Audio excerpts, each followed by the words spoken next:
वक्फ संशोधन बिल लोकसभा में पास हुआ तो इसे लेकर देश भर में बहस छिड़ी हुई है। सरकार इसे गरीब मुसलमानों के हक की लड़ाई बता रही है तो मुस्लिम समुदाय इसे अपने अधिकारों पर हमला मान रहा है। हम इसे आसान शब्दों में आपको समझाने की कोशिश करेंगे कि वक्फ बिल क्या है, इसका मकसद क्या था, अगर इसकी जमीनों का सही इस्तेमाल होता तो मुस्लिम समुदाय की जिंदगी कैसे बदल सकता था, बीजेपी इसे क्यों ला रही है। साथ ही कुछ बड़े नेताओं और बिजनेसमैन पर वक्फ की जमीनें हड़पने का आरोप भी है, उनके नाम भी जानेंगे और उदाहरण भी देखेंगे। तो चलिए इस पूरी कहानी को विस्तार से समझने की कोशिश करते हैं। नमस्कार, आप बिग वाई देखना शुरू कर चुके हैं, मैं हूं आपके साथ जावेद। सबसे पहले समझते हैं वक्फ क्या है और इसका मकसद क्या था। वक्फ एक इस्लामिक परंपरा है। मान लीजिए आपके पास एक खेत है, आप कहते हैं कि ये खेत मैं अल्लाह के नाम कर रहा हूं ताकि इसकी कमाई से मस्जिद बने, गरीबों को खाना मिले या बच्चों की पढ़ाई हो। इसे ही वक्फ कहते हैं, यानी एक बार की हुई ऐसी चैरिटी जिसका फायदा गरीबों को लगातार मिलता रहे। यह संपत्ति हमेशा के लिए धर्म और समाज की भलाई के लिए होती है, इसे बेचा नहीं जा सकता। भारत में वक्फ की शुरुआत सदियों पहले हुई थी। इसका मकसद था कि मुस्लिम समुदाय के गरीब लोगों को मदद मिले, उनके लिए स्कूल बने, अस्पताल बने और रोजगार का इंतजाम हो। 1995 में वक्फ एक्ट बना जो इन जमीनों को संभालने और देखरेख करने के लिए था। वक्फ बोर्ड इसके मैनेजर होते हैं। अब समझते हैं कि अगर वक्फ की जमीनों का सही इस्तेमाल होता तो क्या होता। वक्फ के पास आज 9 लाख एकड़ से ज्यादा जमीन है, जिसकी कीमत 1.2 लाख करोड़ रुपए से भी ज्यादा है। सोचिए अगर इसका सही इस्तेमाल होता तो क्या होता। चलिए एक उदाहरण से समझते हैं। मान लीजिए एक गांव में वक्फ की 50 एकड़ जमीन है। अगर उस पर खेती होती या दुकानें बनती, हर साल 50-60 लाख रुपए की कमाई हो सकती थी। और उस पैसे से क्या क्या हो सकता था। पढ़ाई, हर साल 10,000 बच्चों को 5,000 रुपए की फीस दी जा सकती थी, यानी 5 करोड़ रुपए में 10,000 बच्चे स्कूल जा सकते थे। आज मुस्लिम समुदाय में साक्षरता दर सिर्फ 68% है, यह बढ़कर 80 से 90% तक हो सकती थी।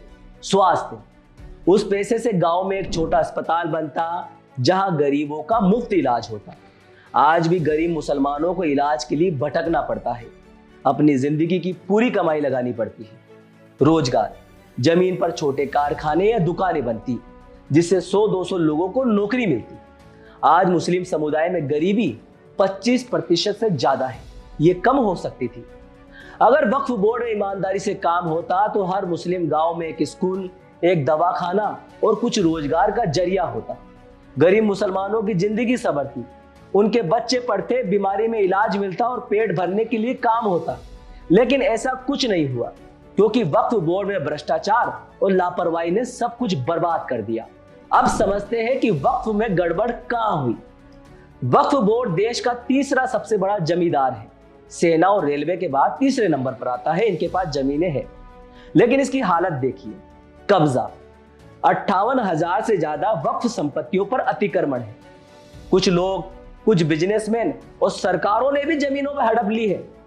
भ्रष्टाचार, 2006 की सच्चर कमेटी की रिपोर्ट कहती है कि वक्फ की जमीनें 12,000 करोड़ रुपए सालाना कमा सकती थी, लेकिन कमा कितना रही है?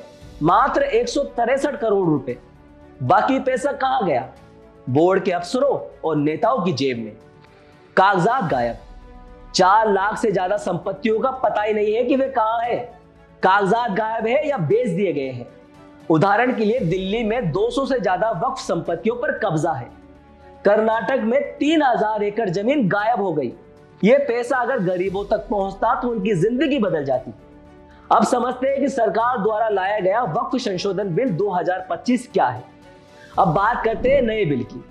इसे unified Waqf management, empowerment, efficiency and development यानी उम्मीद बिल कहा जा रहा है। इसके अंदर कुछ बड़े बदलाव किए गए हैं, जैसे कि गैर मुस्लिम सदस्यों को शामिल किया गया है। वक्फ बोर्ड और सेंट्रल वक्फ काउंसिल में गैर मुस्लिम लोग शामिल होंगे। कलेक्टर की ताकत बढ़ेगी। कलेक्टर को यह अधिकार होगा कि वो जांच करे कि कौन सी जमीन वक्फ की है और कौन सी जमीन सरकार की। वक्फ बाय यूजर खत्म हो गया है। पहले कोई जमीन लंबे वक्त से मस्जिद या कब्रिस्तान के लिए इस्तेमाल होती थी तो उसे ऑटोमेटिक ही वक्फ मान लिया जाता था। अब ऐसा नहीं होगा। अब सिर्फ रजिस्टर्ड जमीन ही वक्फ की होगी। महिलाओं का हक, जमीन वक्फ करने से पहले महिलाओं को उनका हिस्सा देना होगा। अब जानते हैं कि मुसलमान इसका विरोध क्यों कर रहे हैं। मुसलमानों को लगता है कि यह बिल उनके धर्म और अधिकारों पर हमला है। क्यों, आइए जानते हैं। धर्म में दखल। संविधान के आर्टिकल 26 के तहत हर समुदाय को अपने धार्मिक मामले संभालने का हक है। गैर मुस्लिमों को बोर्ड में डालने से उन्हें लगता है कि उनकी आजादी छिन रही है। जमीन छीनने का डर। वक्फ बाय यूजर खत्म होने से पुरानी मस्जिदें और कब्रिस्तान जिनके पास कागजात नहीं है खतरे में पड़ सकते हैं। उन्हें लगता है कि सरकार इन्हें हड़प लेगी। बीजेपी पर शक। बीजेपी के अगर पिछले कदम और कारनामे देखें, जैसे कि सीएए, एनआरसी और बुलडोजर की कार्रवाई, इन सभी से मुस्लिम समुदाय डरा हुआ है। उन्हें लगता है कि यह बिल भी मुस्लिम विरोधी एजेंडे का हिस्सा है। एआईएमआईएम नेता असदुद्दीन ओवैसी कहते हैं कि यह वक्फ बिल नहीं, वक्फ बर्बाद बिल है। वो इसे सुप्रीम कोर्ट में चुनौती दे रहे हैं। अब समझते हैं कि सरकार इसे क्यों लाई है, सरकार की क्या दलील है। बीजेपी और गृह मंत्री अमित शाह कहते हैं कि हम वक्फ में सुधार चाहते हैं।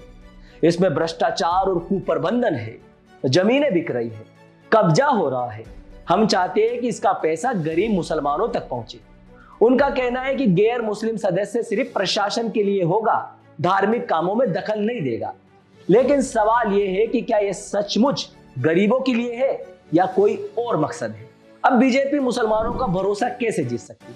अगर बीजेपी सचमुच मुसलमानों का भला चाहती तो वो कुछ ठोस कदम पहले उठा सकती थी, फिर बाद में बिल लाती। जैसे कब्जाधारियों पर कार्रवाई।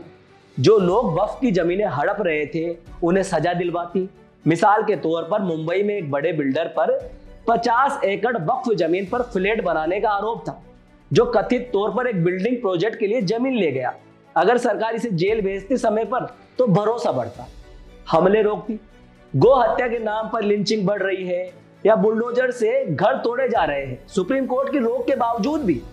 मिसाल के तौर पर 2023 में हरियाणा और यूपी में बुलडोजर से कई मुसलमानों के घर तोड़े गए। सुप्रीम कोर्ट ने रोक लगाई, उसके बाद भी ये कार्रवाई जारी है। अगर बीजेपी ने रोकती तो मुसलमानों का भरोसा बढ़ता।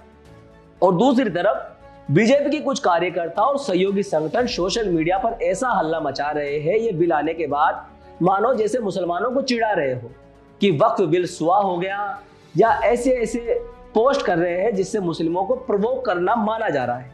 अगर बीजेपी ने रोकती तो मुसलमानों का कुछ भरोसा जरूर बढ़ता, लेकिन बीजेपी ऐसा कुछ नहीं कर रही है। इसलिए कुछ मुस्लिम सोशल मीडिया पर लिख रहे हैं, जिन लोगों को 15 मिनट की नमाज और 5 मिनट की अजान से परेशानी है और वो खुद मुसलमानों के घर पर छत पर नमाज पढ़ने से रोक रहे हैं, वो मुसलमानों का भले की बात करे, ये बात हजम नहीं होती। अब जानते हैं बड़े नेता और बिजनेसमैन जिन पर आरोप है वक्फ की जमीनों को हथियाने का। कई बड़े नामों पर वक्फ की जमीनें हड़पने का इल्जाम है। कुछ उदाहरण देखते हैं। मुकेश अंबानी, मुंबई। 2011 में एक रिपोर्ट में दावा किया गया कि मुंबई के वक्फ की 4.5 एकड़ जमीन पर अंबानी की एंटीलिया टावर का हिस्सा बना है। वक्फ बोर्ड ने इसे कोर्ट में चुनौती दी है। मामला अभी कोर्ट में चल रहा है। बीएस येदियुरप्पा, कर्नाटक के पूर्व सीएम पर आरोप है कि 2008 और 2010 के दौरान उनके रिश्तेदारों ने बेंगलुरु में 20 एकड़ वक्फ जमीन पर कब्जा किया। यह जमीन एक मदरसे की थी। अहमद पटेल, गुजरात के कांग्रेस नेता, अब स्वर्गीय है। इन पर आरोप था कि इन्होंने वक्फ की 10 एकड़ जमीन को गलत तरीके से एक ट्रस्ट को ट्रांसफर कर दिया। यह मामला भी कोर्ट में है। ये वो मामले हैं जो कोर्ट में है, लेकिन कई ऐसे लोगों पर भी आरोप है, लेकिन उनके मामले कोर्ट में नहीं है, इसलिए उनके नाम हम नहीं ले सकते। ऐसे कई मामले हैं, अगर बीजेपी इन पर सख्ती दिखाती तो उनकी नीयत साफ लगती और मुसलमानों का भरोसा जीत सकती थी। उसके बाद ये वो बिल लेके आती तो मुसलमान उनका विरोध नहीं करते। अब जानते हैं पक्ष और विपक्ष क्या कह रहा है। बीजेपी कहती है कि ये बिल गरीब मुसलमानों के लिए है, हम भ्रष्टाचार खत्म करेंगे। अमित शाह ने कहा कि ये वोट बैंक की राजनीति नहीं है, सुधार का कदम है। वही विपक्ष कांग्रेस, सपा, टीएमसी कह रही है ये असंवैधानिक है, राहुल गांधी ने कहा बीजेपी मुस्लिमों का हक छीन रही है। ओबीसी ने बिल की कॉपी फाड़ दी और सुप्रीम कोर्ट भी चले गए हैं। वही दूसरी तरफ मुस्लिम संगठन और उनकी आगे की रणनीति की अगर बात करें तो All India Muslim Personal Law Board, Jamaat Islami Hind जैसे संगठन कहते हैं यह वक्फ को खत्म कर देगा ये बिल, और वो कोर्ट जाएंगे और सड़कों पर उतरेंगे। शुक्रवार को भी दिल्ली, कोलकाता, लखनऊ में विरोध हुआ। आगे बिहार जैसे राज्यों में बड़ा हंगामा हो सकता है क्योंकि चुनाव नजदीक है। तो दोस्तों, वक्फ की कहानी आपको थोड़ी बहुत तो समझ में आ गई होगी। अगर इसकी जमीनों का सही इस्तेमाल होता तो मुस्लिम समुदाय की जिंदगी बदल सकती थी। बच्चों को स्कूल, बीमारों को इलाज और गरीबों को रोजगार मिलता, लेकिन भ्रष्टाचार और लापरवाही ने सब बर्बाद कर दिया। किसी भी मुस्लिम उलेमा ने इनसे सवाल नहीं किया कि वो वक्फ की जमीनों को क्या कर रहे हैं। बीजेपी कहती है कि नया बिल इसे ठीक करेगा, लेकिन मुसलमानों को लगता है कि उनके हक पर डाका है। अगर बीजेपी सचमुच भरोसा जीतना चाहती है तो वक्फ की जमीन हड़पने वालों को सजा दे और मुसलमानों पर हो रहे हमले रोके। और ऐसी खबरों और ऐसी जानकारियों के लिए आप देखते रहे बिग बात। नमस्कार।